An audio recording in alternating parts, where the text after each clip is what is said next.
பல பேர் என்கிட்ட கேட்கறது என்ன சாமி சொல்றீங்க, மனிதர்கள் கையில இவ்வளவு பெரிய பவர் கொடுத்தா மனிதர்கள் கரப்ட் ஆயிட மாட்டாங்களா?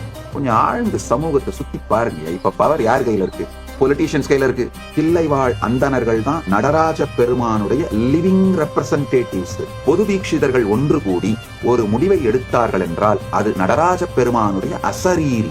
எனக்கு நல்லா தெரியும். இதை நான் சொன்ன உடனே பிராமண அடிவருடி என்னென்னவோ கமெண்ட் போடுவீங்க, என்னென்னவோ கிண்டல் பண்ணுவீங்க. அதெல்லாம் உங்க விருப்பம். நான் சமூக ரீதியான மரியாதை மட்டும் கொடுக்கலைங்கயா, ஸ்பிரிச்சுவல் ரெஸ்பெக்ட் கொடுக்குறேன். தில்லைவாழ் அந்தணர்கள் ஈகோ சிஸ்டம், தொகையடியார்கள் ஈகோ சிஸ்டம், இந்த 30 திருமேனி தீண்டுவார் ஈகோ சிஸ்டத்துல ஏதாவது பிரச்சனைகள் வந்தா நிச்சயமா அவங்களாலேயே கரெக்ட் பண்ணிக்க முடியும்.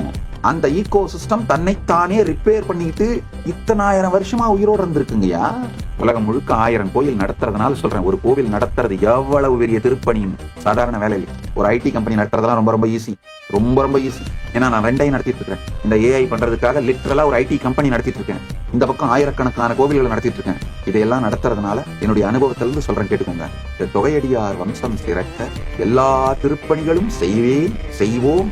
அந்த தொகையடியார் பரம்பரைக்கு முதல்ல அவங்க மேலேயே கான்பிடன்ஸ் வரா மாதிரி அவர்களை நடத்த வேணும்.